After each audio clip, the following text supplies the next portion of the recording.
So we are starting with another chapter which is called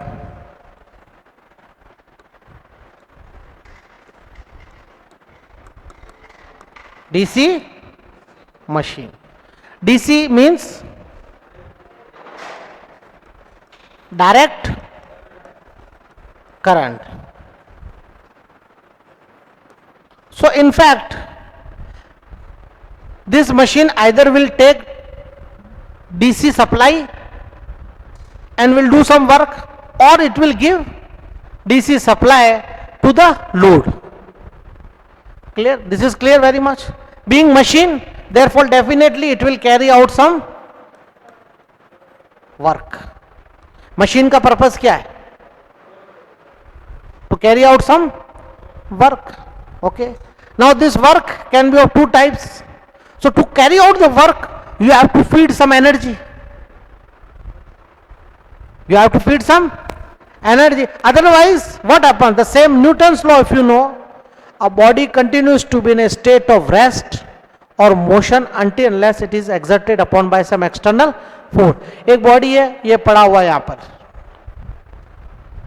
ये कुछ काम नहीं करेगा जब तक कि मैं इसके ऊपर एक्सटर्नल फोर्स नहीं लगाऊंगा. I have given something input, then it start doing some work. Is it clear? So definitely some input is to be given, then only we can get certain work. So what happens? These machines in our electrical has been categorized in two forms, generator and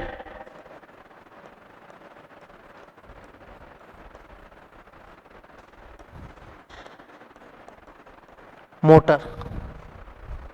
एक generator होता है और एक क्या होता है? Motor. अब generator का क्या मतलब हुआ? जो जनरेट करे, हिंदी में जो उत्पादन करे. क्या करे? उत्पादन. हम चूंकि इलेक्ट्रिकल के हैं तो हम किसका उत्पादन करेंगे? इलेक्ट्रिकल का, इलेक्ट्रिकल सप्लाई का. ठीक है. सो मशीन विच कन्वर्ट, अच्छा, उसको इलेक्ट्रिकल उत्पादन करने के लिए कुछ इनपुट चाहिए, जैसा कि मैंने बताया. वो इनपुट हम क्या देंगे? Mechanical input. So machine which convert mechanical energy into electrical energy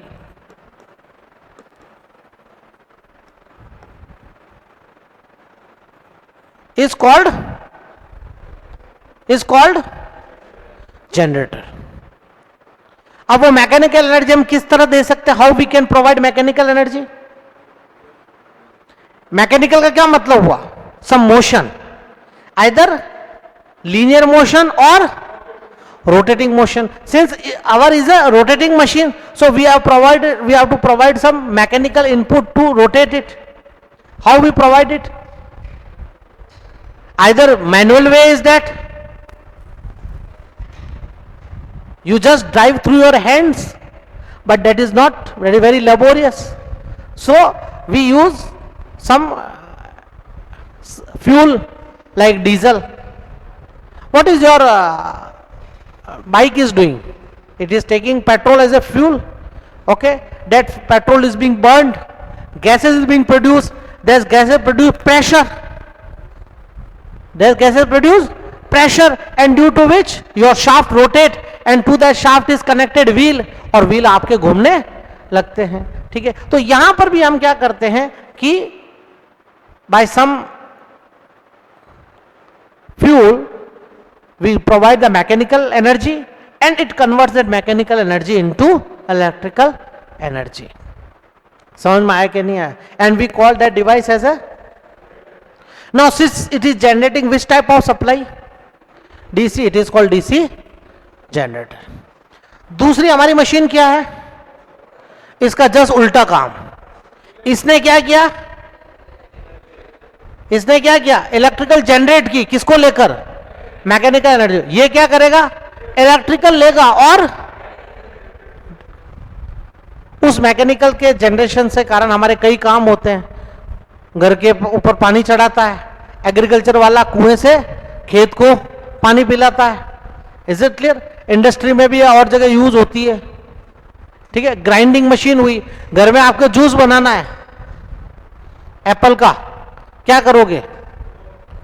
mixie में डालोगे। मिक्सी में क्या है? मोटर है। क्या है? मोटर है। और उस मोटर की विशेषता क्या है? अकॉर्डिंग टू द एप्लीकेशन उसमें आपने हाई शार्प ब्लेड लगा, हाई रोटेटिंग ब्लेड्स लगा रखी है, तो मोटर जैसे ही घूमती है वो ब्लेड उसको काट कर क्या बना देती है? जूस। अरे समझ में आया कि नहीं आया? So what is motor? Which converts electrical into electrical what? Electrical energy into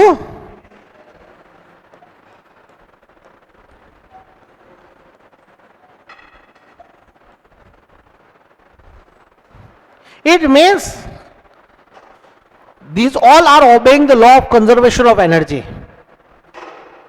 law of ऊर्जा का जो संरक्षण नियम है ये सभी इसको ऑबे करते हैं। कैसे?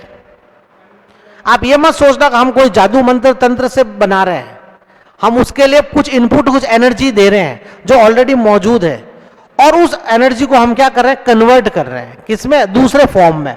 कई कई पहली बार तो मैकेनिकल टू इलेक्ट्रिकल और दूसरी बार इलेक्ट्रिकल टू मैकेनिकल। तो they are obeying the principle of law of conservation of energy. We state that energy can neither be created nor be destroy. ऊर्जा को न तो बनाया जा सकता है, न खत्म किया जा सकता है, केवल क्या जा सकता है? It can be transform from one form to another. तो वो का वो यहां काम हो रहा है, मैकेनिकल से इलेक्ट्रिकल, इलेक्ट्रिकल से मैकेनिकल। ये बात समझ में आई कि नहीं आई? दूसरी बात, अब जितनी भी ये मशीन्स हैं, कौन कौन सी? मोटर और जनरेटर, चाहे वो एसी हो चाहे वो डीसी हो, इनमें 4 पार्ट कॉमन होते हैं। चाहे आप कोई भी मशीन ले लें, उनके नाम बदल जाएंगे मगर उनमें 4 पार्ट कॉमन होंगे। क्या क्या है वो 4 पार्ट? ये बहुत बेसिक फीचर बता रहा हूं, अगर आपको ये याद हो गया, electrical machine is very easy. पहला हो गया आपका स्टेटर, दूसरा इसकी रोटर, तीसरा स्टेटर वाइंडिंग, चौथा रोटर,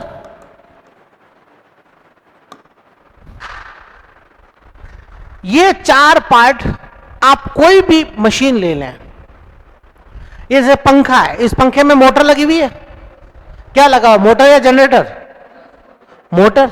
यहां से आप सप्लाई दे रहे हैं स्विच ऑन करके, ठीक है। इस मोटर के भी 4 पार्ट्स हैं। बाहर का क्या हो गया? स्टेटर।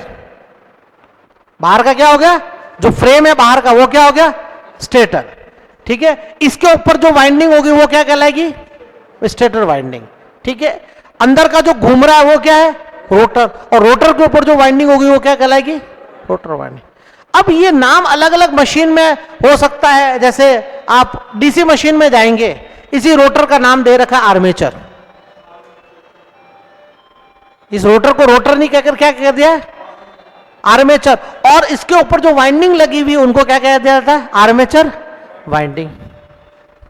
एक कन्वेंशन चला आ रहा है, मगर है बेसिकली वो क्या? रोटर ही है। रोटर मतलब घूमने वाला, रोटेटिंग से क्या बना? रोटर। स्टेटर मतलब जो स्थिर है, आपका बाहर का फ्रेम स्थिर है, इसके ऊपर जो अगर वाइंडिंग लगी होगी वो क्या कहलाएगी?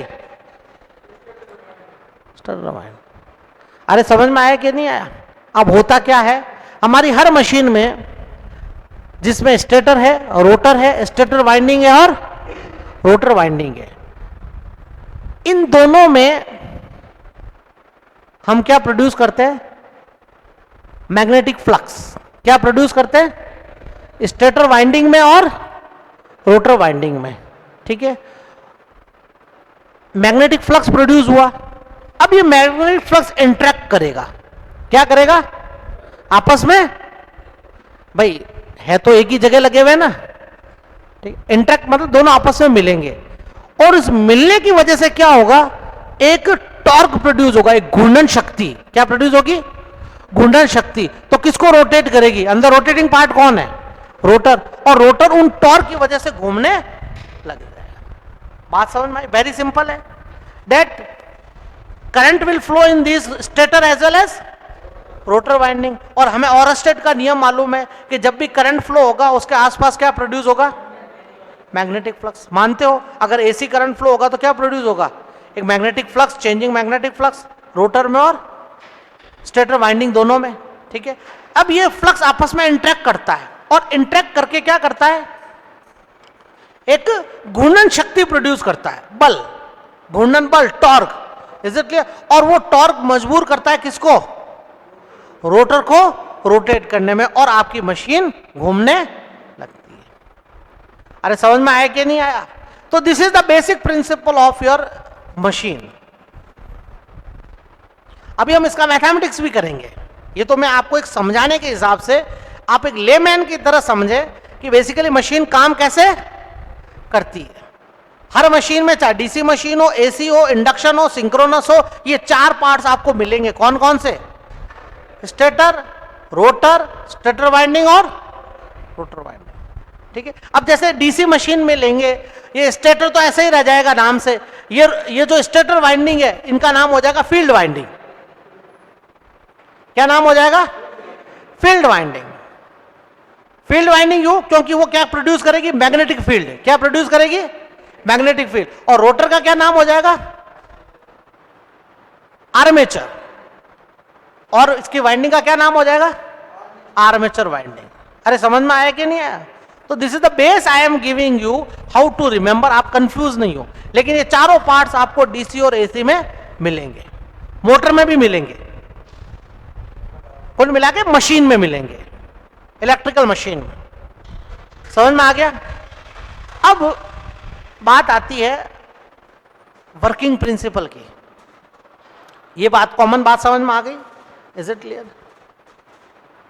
हम डीसी मशीन के बारे में बात कर रहे हैं, तो डीसी मशीन किस प्रिंसिपल पे बेस्ड है? भाई वो वर्क कर रही है ना, मैंने क्या कहा? फ्लक्स का इंट्रैक्शन होता है और मोटर घूमने लग रही है। ये प्रिंसिपल किसका है? Faraday's law of electromagnetic induction. क्या है? आगे बढ़ते हैं अभी।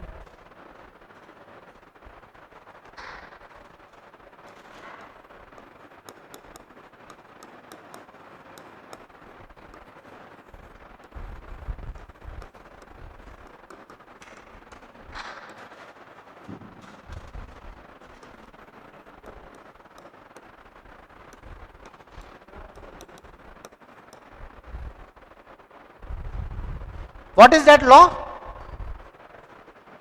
Faraday's law of electromagnetic induction.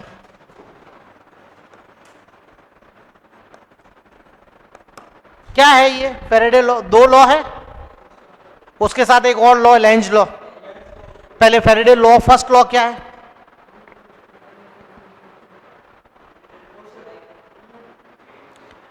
Whenever there is a, सुनना, whenever, देखो आपको मात्र ये नहीं कि ये है क्या, ये लॉ इस पे बेस्ड है, you should know it, though you have learnt in the lower classes, but you should know it.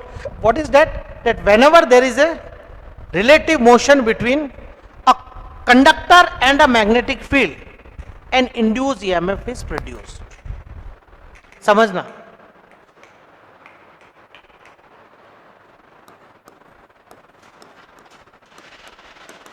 Faraday's law क्या कहता है? रिलेटिव मोशन किसके बीच में? कंडक्टर और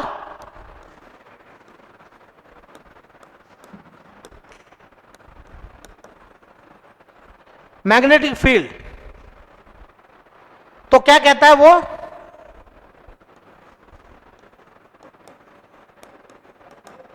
EMF इज प्रोड्यूस। अब रिलेटिव मोशन का क्या मतलब हुआ?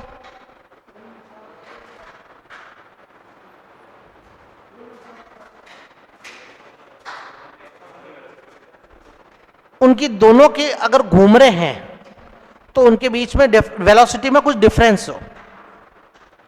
बात समझ में आया? जैसे अगर कंडक्टर इज स्टेशनरी,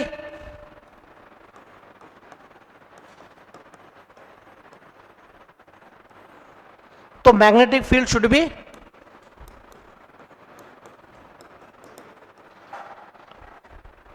तभी रिलेटिव वेलोसिटी होगी कि नहीं होगी, होगी कि नहीं होगी, इसकी जीरो और इसकी कुछ वेलोसिटी होगी तो रिलेटिव मोशन होगा और उसके कारण क्या प्रोड्यूस होगा। या दूसरा,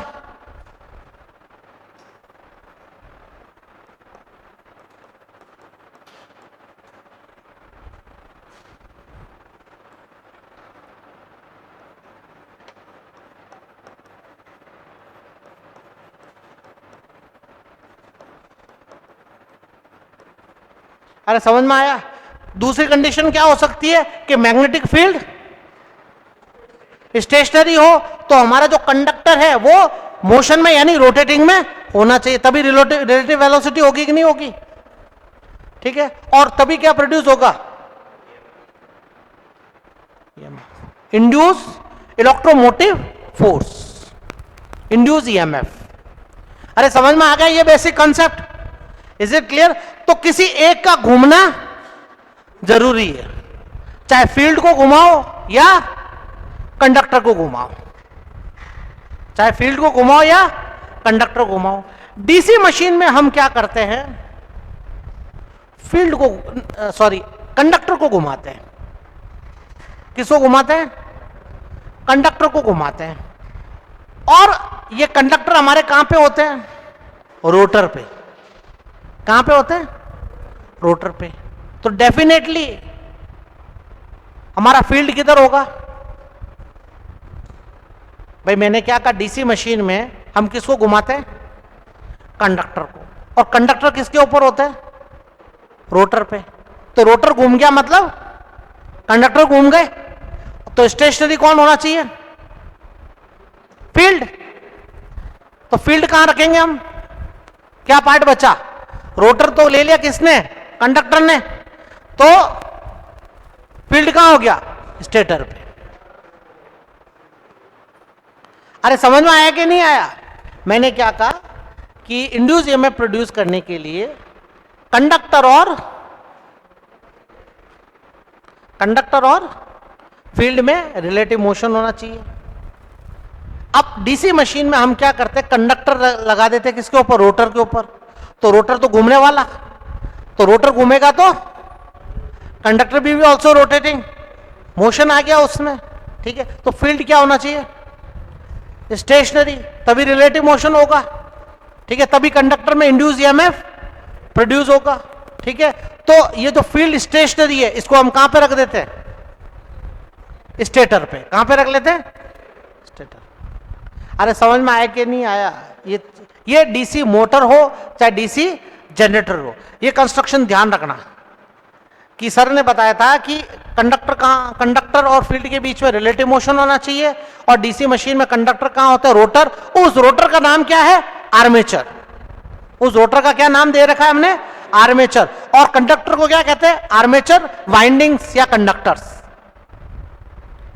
वो किस पे है, रोटर पे है।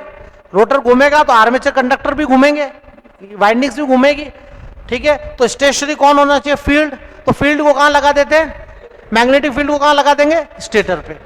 उसको योक कहते हैं, क्या कहते हैं, योक। उस स्टेटर का नाम क्या देते हैं, वो बाहर का पोर्शन है, तो बाहर के जो पोर्शन का अंदर का होता है वहां पर क्या लगते हैं, फील्ड वाइंडिंग्स या मैग्नेट्स, या क्या लगते थे, stationary magnets. You got my point. Stator जो फ्रेम होता है उसके इनसाइड में हम क्या लगा देते, फील्ड। या तो मैग्नेट लगा दो, और या मैग्नेट नहीं लगा दो तो वाइंडिंग्स लगा दो, जिनको हम क्या कहेंगे, फील्ड वाइंडिंग्स। क्या कहेंगे, जैसे ही उसमें करंट फ्लो करेंगे वो क्या प्रोड्यूस करेगी, मैग्नेटिक फील्ड। क्या प्रोड्यूस करेगी, मैग्नेटिक फील्ड। और तो समझ में आ गया कि नहीं आ गया डीसी मशीन का concept.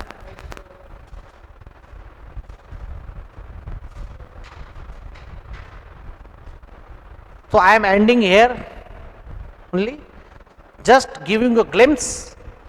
Tomorrow or whenever will be class, we will talk in detail about the complete mathematical equation, type of DC machines, their working, some numericals and also DC motors.